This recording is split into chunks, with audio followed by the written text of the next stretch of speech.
Good morning everyone, or good afternoon rather. I think it's already 12 o'clock. Good morning. Come, we'll stand. Everyone second. चलिए ले लीजिए photo. Somebody has directed me to sit down, so I will. Oh, okay.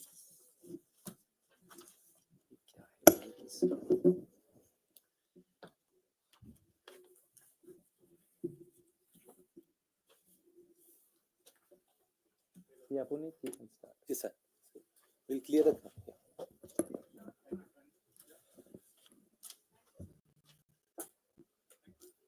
Okay. Thank you very much. He's taking. Okay. हो गया. Thank you. अब ज़्यादा उम्मीद रखते हो आप.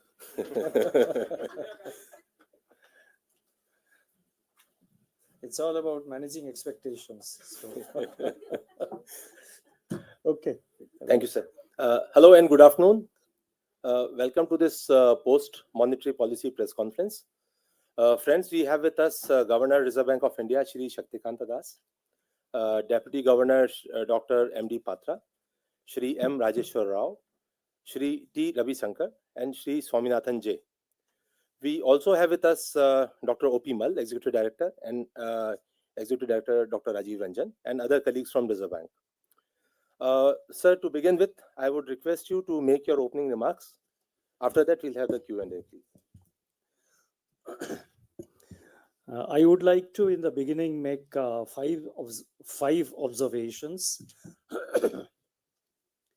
First, number one, the MPC remains committed to restoring the balance between inflation and growth, which has got unsettled recently. Two, the Reserve Bank will use its various policy instruments to create the conditions for restoring the inflation growth balance. Three, the credibility of the flexible inflation targeting framework needs to be preserved.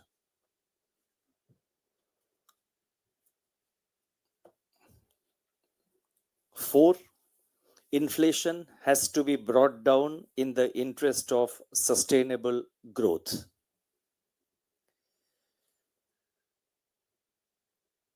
Five,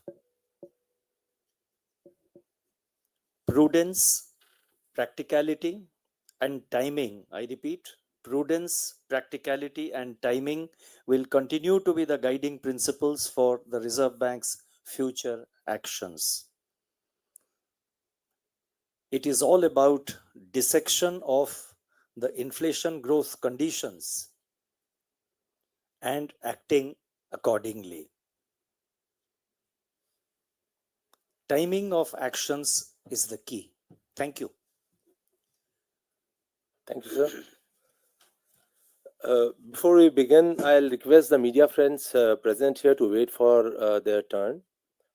You may see my colleagues on the aisle. They have the mics with them, so they'll give you the mics, and please speak in the mic because otherwise you'll not be audible to outsiders. And in the interest of time, as I always say, please restrict to one question per person, and if time permits, we can consider the other one. Sir, there are 24 participants from media today, and with your kind permission, I'll start calling out their names. So I'll start with Mr. Yogesh from Doordarshan. Good afternoon, sir. Thank you for the opportunity.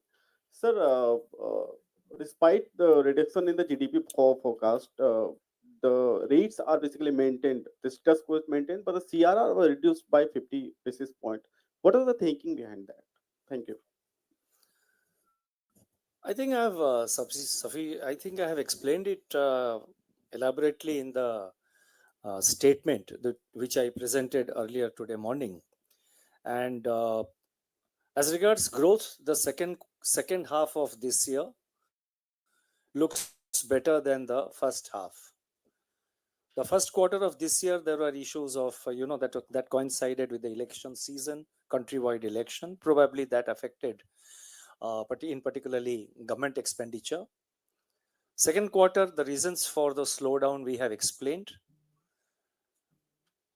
Monsoon, continuing monsoon rainfall also affected activities, particularly in mining, in electricity demand.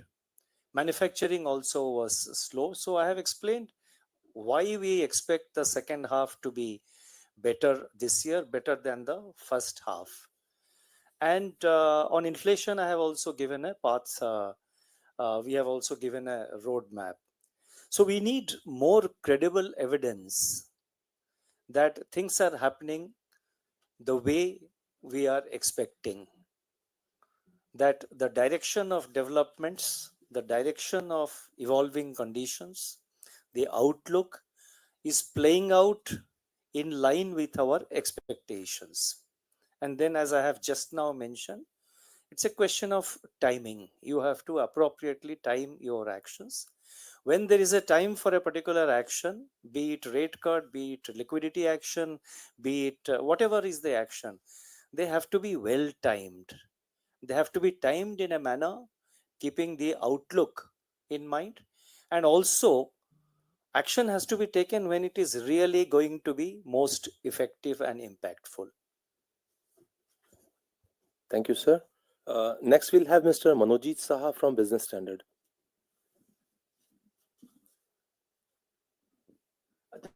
Thank you, sir. Let me ask something which is there in everybody's mind. Have you heard anything from the government so far, whether you are continuing this term, at least informally, before the policy meeting started? I will have one more question today. Yes. Is that your only question? No, I will have one more. No. Let's stick to monetary policy. Please ask your question on monetary policy. Otherwise, you will miss your chance on asking a question on the monetary policy. So you choose which one you want to ask. Okay, since It's your choice. Okay. I'm willing to answer the first question also, but it's your choice. Okay, please answer the first question there. Okay, I'm not giving you any headline, and I think it's better we stick to monetary policy. Thank you. Thank you, But sir. you can ask your main question, please. The question I wanted to ask also is, how did you get the growth estimate so wrong for the Q2?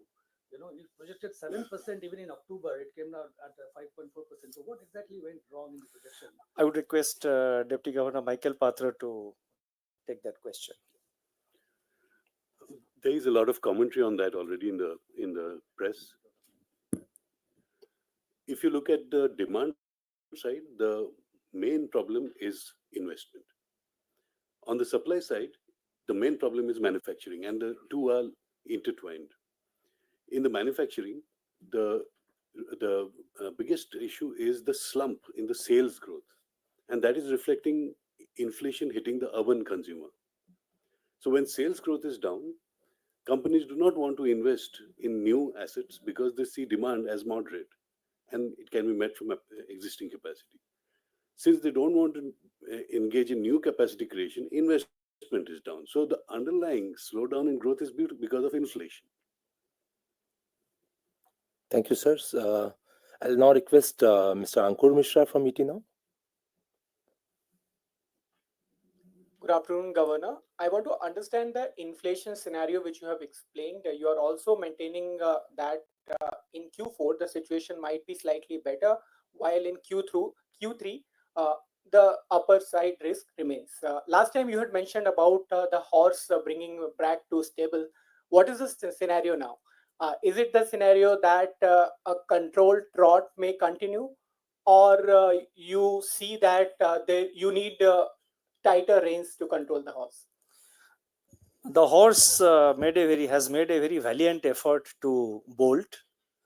Our effort is to keep it in tight leash. Thank you, sir. May I now ask Mr. Vishwanath Nair from NDTV Profit? Good afternoon, Governor. The first question is, you mentioned that if growth continues to linger lower, then you may need policy support. You're admitting that Q2 was looking weaker, even though the rest of the financial year may look better. Your cut on the growth projections is sharper than your hike on inflation projections. I still want to understand why then the status quo, because it's clear that you have a growth bias in your commentary. No, whether I have a growth bias or inflation bias, I think it's for you to interpret. But if you recall, before I presented my statement, I made some extempore opening remarks where I have exactly explained our approach, why monetary policy is important, what exactly is the mandate given to the Reserve Bank. In the Reserve Bank of India Act, the provision is very clear. And our effort is always to follow the legal provision, the mandate given to us, both with regard to inflation and growth. Our effort is to follow it in letter and spirit. There is no, in the life of a central bank, there is no scope, there is no room for knee-jerk reaction. We need more credible evidence. We need more evidence with regard to how the outlook is likely to be. And based on that assessment, the effort is always to take action in time. Whatever action, I'm not talking about rate cut or again, but whatever action we take, it has to be well timed and it depends on the outlook. No room for knee-jerk reaction, because you take a certain knee-jerk reaction which you may have to reverse.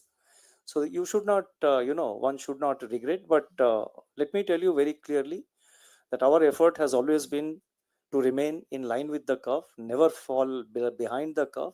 And I think we are maintaining that trend. Thank you sir. अब मैं जी business से श्री ब्रजेश कुमार से आग्रह करूंगा।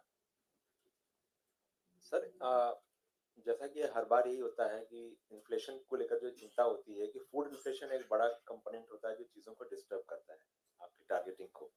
एक debate ये भी थी इकोनॉमिक सर्वे में कि क्या फूड इन्फ्लेशन का कंपोनेंट हटाकर फिर टारगेटिंग को देखा जाए।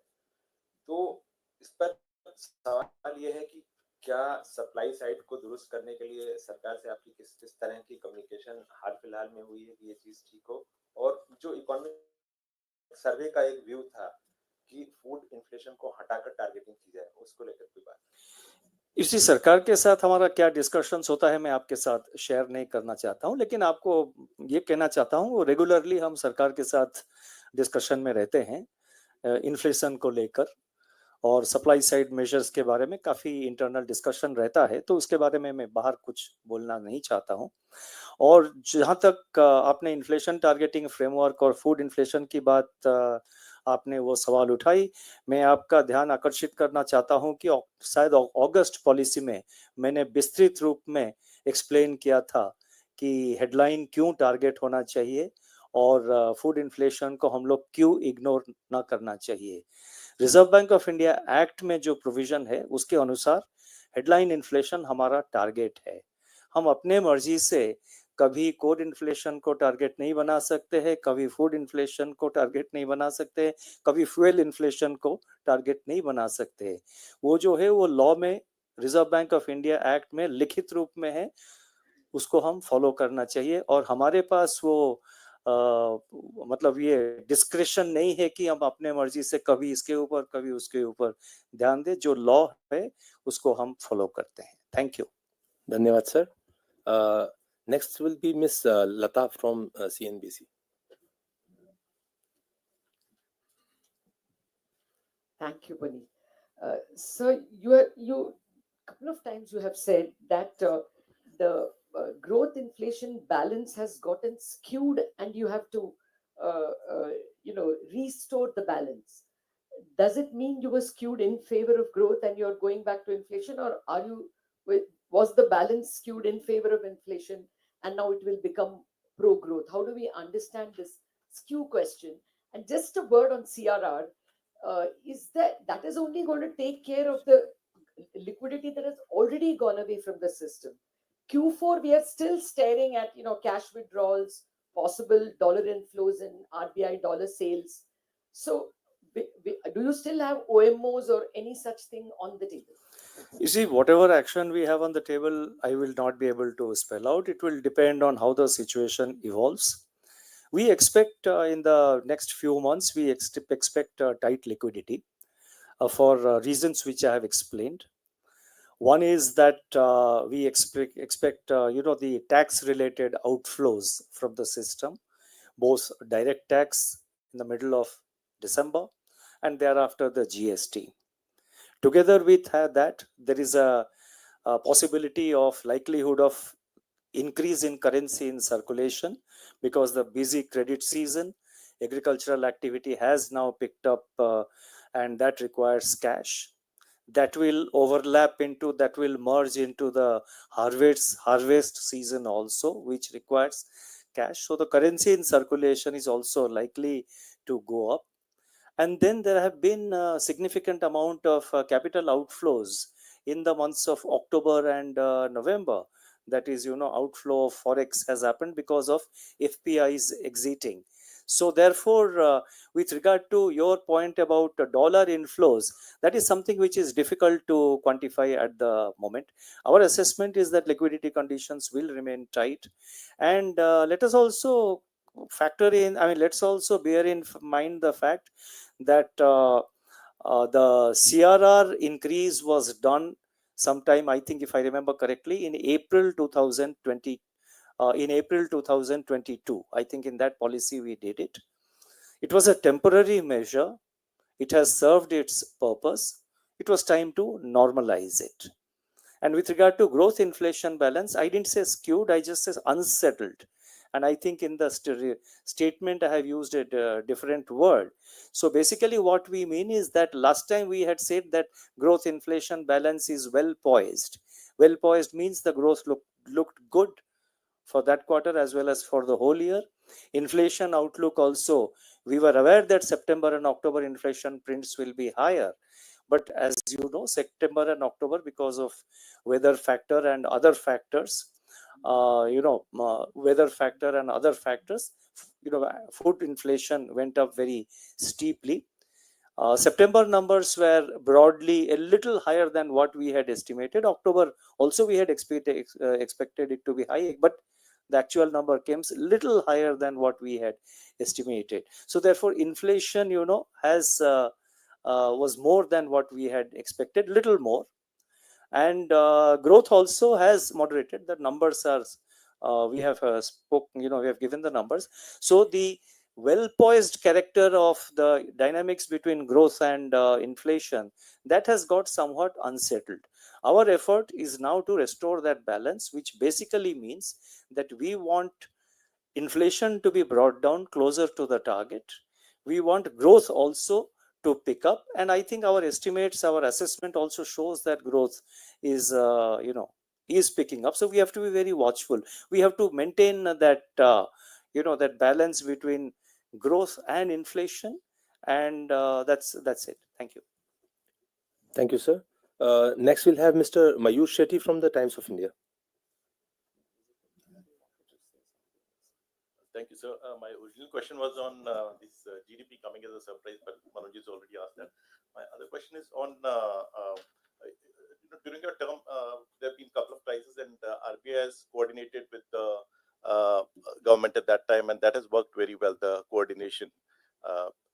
So now that uncertainty is constant, do you think there is scope for continuing this coordination, given that, like you said, the inflation mandate is enshrined, and there's an expectation from the government that there should be a focus on growth, and also you all do not give any forward guidance on your actions. So do you think there's any forward guidance on your actions, so do you think there's more scope for coordination?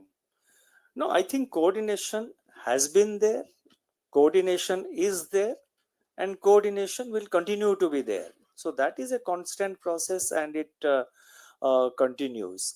And whenever we have any thoughts or any concerns, we always share it with the government. That engagement and coordination continues. In fact, in one of my recent speeches in an international seminar which we organized in Mumbai, with the participation of, I think, the central bank governors from the south, I had highlighted the importance of fiscal monetary coordination. So that is very important. It has proved its mettle, it has proved its strength during the stressful times of COVID, and thereafter when the Ukraine war started and inflation suddenly spiked. So coordination continues. Thank you, sir. Next, we'll have Ms. Swati from Reuters. Thank you, sir. So we've seen growth numbers come down sharply. The 5.4% was a shocker. You also revised down your growth estimates for the next 2 quarters, whereas inflation is high. Is it fair to say that India is now in a stagflationary phase? And also looking at these growth numbers, is the trend growth for India coming down from the 7.5-8% levels closer to 6.5? Is the trend growth for India much lower than what we have been talking about? I will pass on this question to Deputy Governor Michael Patra, but I would also suggest that there have been so many other announcements, some very important announcements in the in the part B of as part of our additional measures. So I think maybe some questions on that would be useful, for the wider audience which is watching this this press conference. So I explained why there is a slowdown in GDP growth in the second quarter due to a special set of factors. Now, it's not, I think, appropriate to make a judgment on the trend rate on one data point. So what was expressed as 8% was not a trend. It was just the average from 21 to 24. And all over the world, for every country, the projections that are being made for 25 and 26 are implicitly correcting cyclically for the rebound from the pandemic for all countries in the world. So even when we made our initial projections, they were not at 8%, they were 7.2. And also in the monetary policy report, we gave a projection for 26, which was the same cyclical correction. After this correction is over, it will revert back to a trend, and we are yet to see the data points of that trend. What the governor has been saying is that the average between 21 to 24 was 8%. Now, if you see the second half of the year's projections, there is a reversion back towards an upper rate of growth, 6.9, 7.3, and that continues into 26. So we are hopeful that we will reach that level again. Thank you, sirs. Next, we'll have Ms. Hamsini Kartak from Money Control. Hi.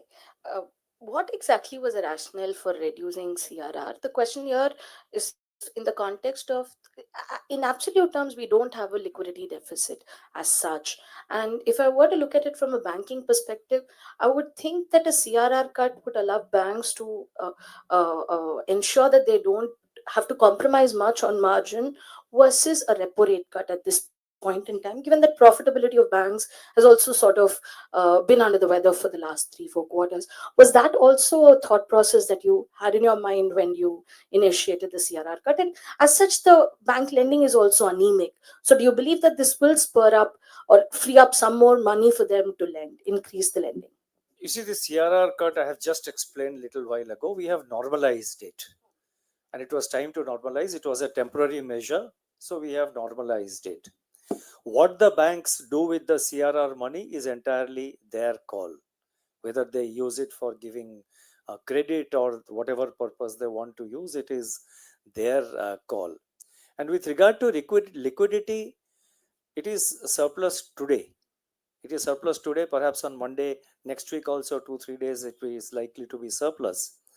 But we clearly see that, we are going into a phase where liquidity is going to be very tight in the latter part of this month, December, and continuing into January and perhaps, into February.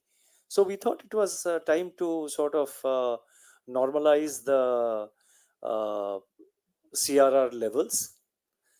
And the other questions which you mentioned about, banks, some other these things, we don't make monetary policy or liquidity decisions keeping in mind the balance sheet requirements of banks. Our policies are governed by the growth inflation dynamics. Our policies are governed from the point of view of maintaining overall stability of the economy.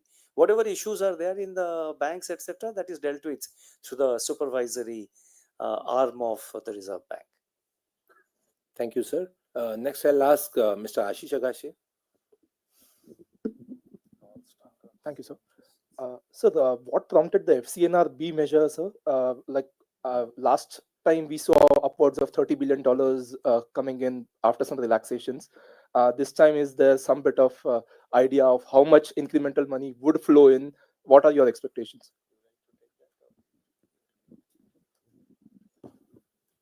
These measures are intended to enhance the capital flows, and that has been clearly articulated in the circular. There is a scope for foreign non-resident Indians or eligible Indians who are eligible to invest into the FCNRB to increase their deposit base in India, and that is purely what has been contemplated at this point in time. And it's a temporary measure, which is there till 31st March. Thank you sir.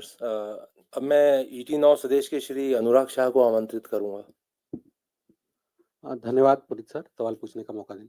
Sir, इन दिनों चर्चा में है कि जो बैंकों के द्वारा insurance का कारोबार किया जा रहा है, उसको लेकर वित्त मंत्री ने भी हिदायत दी है, और हमने देखा कि कुछ प्राइवेट बैंक, सरकारी बैंक जो है इंश्योरेंस कंपनियों में हिस्सा खरीद रहे हैं। तो वहां पर कुछ मामलों में आरबीआई मंजूरी देता है, कुछ में नहीं देता है, और कई सारी जो इंश्योरेंस कंपनियां वहां पे बैंकों का 50% तक भी हिस्सा है। तो क्या आरबीआई केस बाय केसेस पे ही वो हिस्सा मंजूर करता है, या फिर कुछ नियमों में बदलाव किया है? और दूसरी तरफ जहां पर देश में इंश्योरेंस का पेनिट्रेशन बढ़ाना है और बैंकों की बड़ी भूमिका है इंश्योरेंस के पेनिट्रेशन में, लेकिन कोई कंपनी जो काफी बड़ी है, जो जिसको कोई बैंक नहीं खरीद सकता, वहां पर रिजर्व बैंक की तरफ से केवल टेम्परेरी मंजूरी दी जाती है बैंक में हिस्सा खरीदने पे। तो क्या उन नियमों में कुछ अभी बदलाव किया है? और सर, अभी जो आपने अपने स्टेटमेंट में बताया कि अब पॉडकास्ट शुरू करने वाले हैं, कम्युनिकेशन का भी नई स्ट्रेटजी होगी, तो उसका क्या मकसद है, किस ऑडियंस को टारगेट कर रहे हैं? आपने बहुत सारे क्वेश्चंस पूछ लिए। मैं फर्स्ट नहीं सर, वो पॉडकास्ट वाली नई इंटरेस्टिंग चीज नहीं, बस वही तो मैं कह रहा था। बाकी चीजों के बारे में भी सवाल पूछना जरूरी है। आप डिप्टी गवर्नर राजेश्वर राव जी इसके बारे में रिप्लाई देंगे। फॉर्म्स ऑफ बिजनेस के बारे में हमने एक ड्राफ्ट सर्कुलर पुट आउट किया है, जिसमें what is the percentage of holding, what type of business जहाँ पे बैंक्स इन्वेस्ट कर सकते हैं, उसके बारे में लिखा है। तो उसके आधार पर future actions will be taken or regulatory actions will be taken on that basis. So we are waiting for feedback on the forms of business circular, and that will guide us in the way we look at investments into subsidiaries or associate companies of banks. मंत्री ने बैंकों को हिदायत दी है, तो आपने भी जो मिस सेलिंग हो रही है प्लेटफॉर्म पे, उसको लेकर कुछ इसके बारे में हमारा ऑलरेडी एग्जिस्टिंग इंस्ट्रक्शंस है। देयर आर क्लियर इंस्ट्रक्शंस जो हमारा बैंकों के लिए जो डायरेक्शंस या इंस्ट्रक्शंस कुछ भी कहिए वो ऑलरेडी एग्जिस्टिंग है, उसमें कुछ नए करने की जरूरत नहीं है।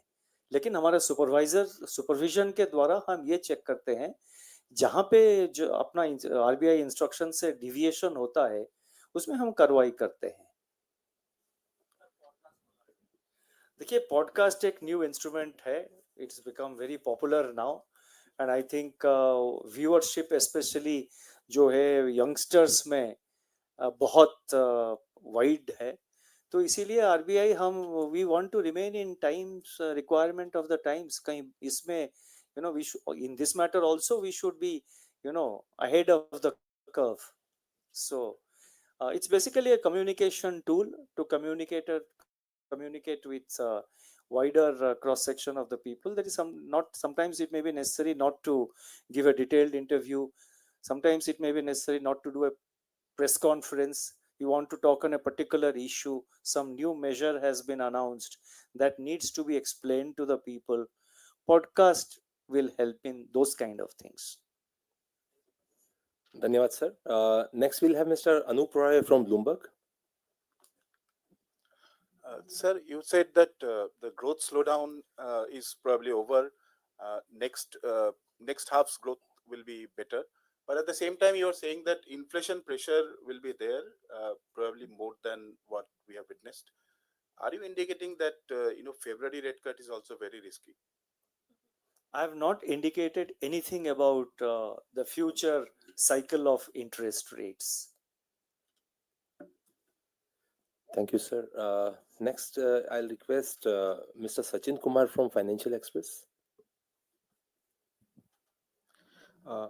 So the growth in unsecured loans, it has come down significantly in the past few months. So, but now there is one pocket of gold loan where the growth is very strong. So, do you think is it a cause of concern, and it may also warrant the same kind of measures to curb that growth? I would request Deputy Governor Swaminathan to take that question. See, the growth in unsecured loans at that point in time when we took some additional macroprudential measures last year was essentially to curb the exuberance that we saw in that particular segment, so that any possible stress or a risk buildup is avoided. So that was the intention with which we took that step. Otherwise, in terms of what should be the product mix as to how the banks should drive their business is purely a business call. And gold being a collateralized loan, the banks and NBFCs have shown preference to grow. What is more important for us is to ensure that there is fairness in their conduct towards the customers, and then the appropriate norms relating to LTV, income to repayment obligations, etc., are being adhered to in a fair and transparent manner. So our instructions are more aimed towards ensuring orderly conduct of this business. Growth or product mix is something which is essentially left to the bank's wisdom to pursue. Qualify as an exuberance, according to you? There are no golden numbers to determine as to which is less or which is more, and also you'll have to see the percentages in reference to the base. When we talk about almost 175 lakh crore of bank credit, what is the proportion that the gold loan of a lakh plus crore constitutes? So percentages at times can look different, but what is more important is whether the portfolio is being built in a responsible manner, in a prudent manner. So that is what we would keep watching. But in any case, we remain watchful of the incoming data, and if some prudence demands that we should initiate some action, we will take it at the appropriate time. At this point in time, the guidance in terms of the conduct would suffice, is our view. Thank you, sir. Next, may I request Mr. Piyush from Hindu Business Line? Good afternoon, Governor, DGs. Thanks, Puneet sir. Governor sir, first question is with regard to Sachin sir asked about gold loans. My question is on MFI. A lot of MFI companies are seeing higher delinquencies, creating higher provisions. Is the RBI concerned about SHGs? Somebody mentioned only 6 months also they don't have any experience, but they still get loans. So in MFI sector, are we seeing any incipient stress building, and what are your views on that? And so separately, what gives you the confidence that current fiscal 6.8% GDP growth can be achieved, the revised projection that you have done? Because November, we saw 6%, 7% fall in UPI transaction. I know it's not a only indicator, but month on month, it's fallen 7%, and it is a month of festivals. So these are the two. No, you see, on the gross number, I think I have explained it elaborately in the statement, and now also I have explained. Now, what gives us the confidence or no confidence? I think it's for you to assess whether our numbers for the third quarter are realistic. We have made our assessment, and we look at multiple factors. It's not just UPI is just one of the factors. But on the other part of your question on MFIs, I would request Deputy Governor Swaminathan to reply to that question. Yeah, these are some of the segments in which, as we spoke last during the course of MPC as well, there are certain segments we saw increased slippages in the Q2 numbers that were emerging. And as we mentioned earlier, it was not very surprising to us because these were the segments which saw an outlier growth a year before, and we had taken some proactive measures on that.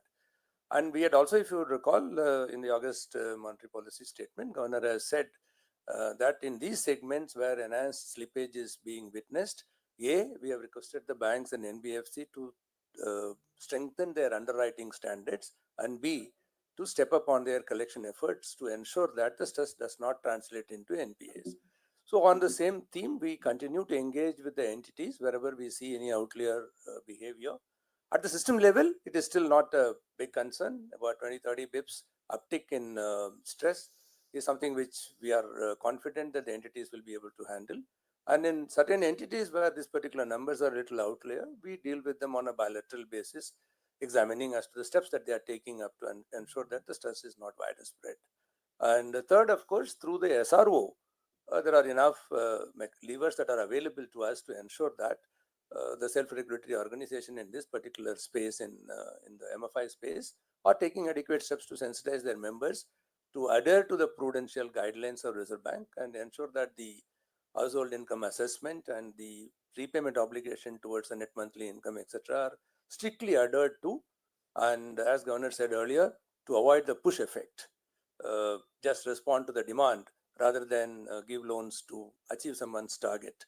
So I think these are 3-4 key messages that we have managed to deliver in the last 2-3 months. I think that should be good enough to ensure that the balance is restored in this particular segment.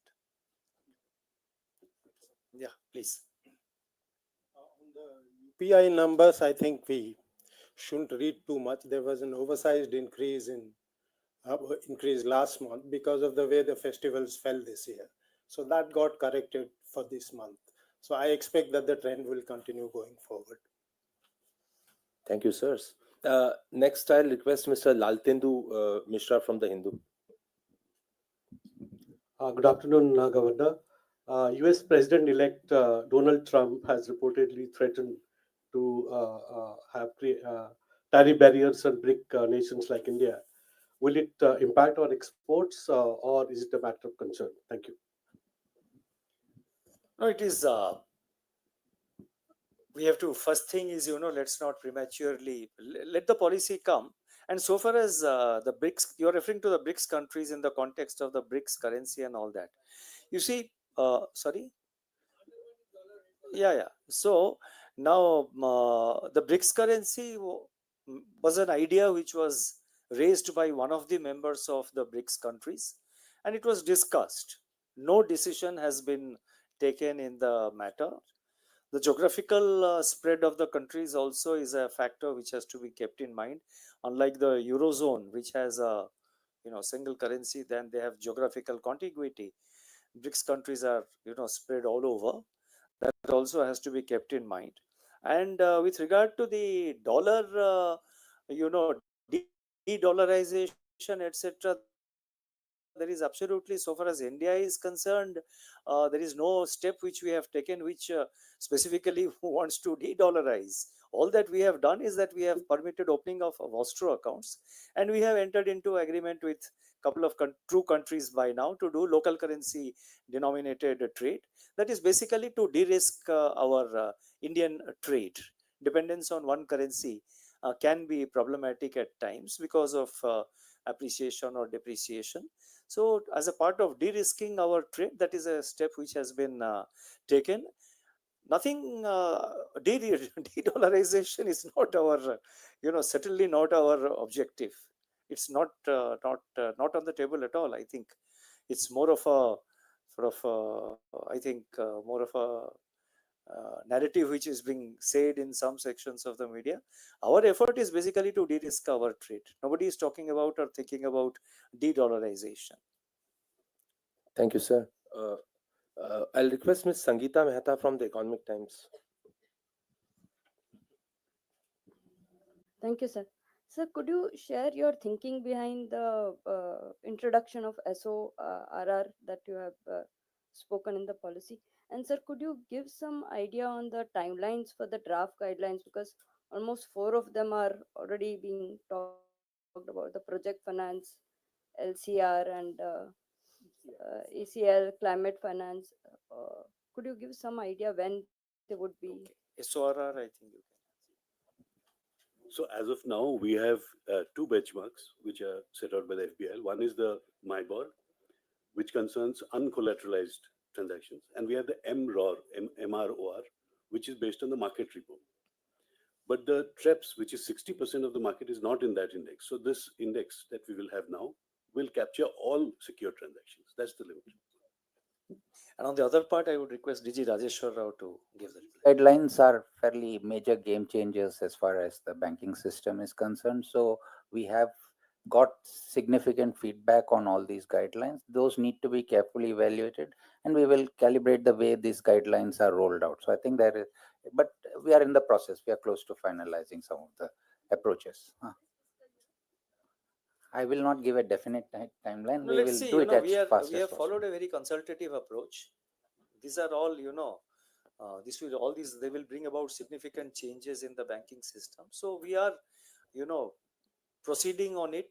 These are measures are necessary, but we have to proceed in a very careful and calibrated manner, in consultation and taking into account, not in consultation, but taking into account the suggestions and other issues, you know, which have been raised by the banks and several other stakeholders. So we want to move very carefully, very cautiously, so that when implemented, the implementation is as non-disruptive as possible. Thank you, sirs. Sir, with your permission, two more questions. Yeah. So I'll request Mr. Ben Jose from New Indian Express. Hi, sir. Hope to see you announcing the next policy, sir. And congratulations for the 6 years of tenure. And Patra sir, we will miss you at the next policy. My question is what Laldendu asked about. It's a further building on that. The rupee has been under pressure, and if the Trump tariff war happens, say 10% on Indian exports, and what could be the impact on the rupee going for if the tariff war happens?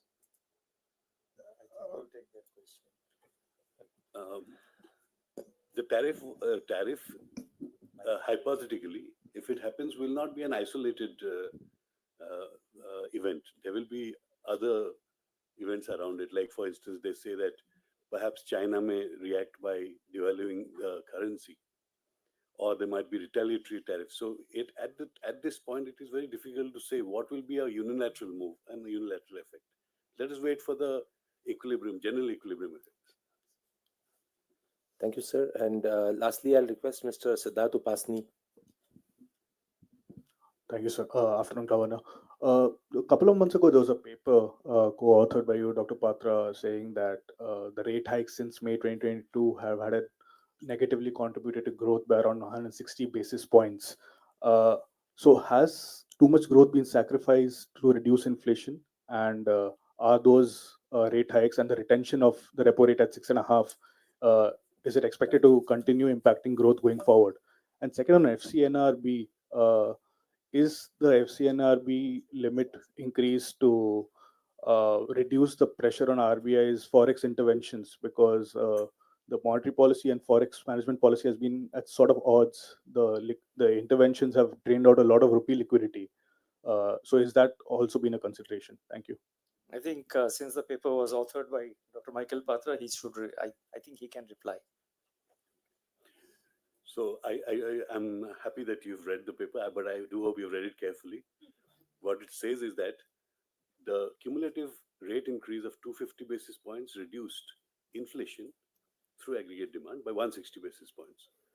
But inflation fell from 7.8% in April to 3.8% recently in August. So of the 320 basis points, only 160 is due to monetary policy. Okay. Now, in the same paper, you will see that there are charts which show the impact of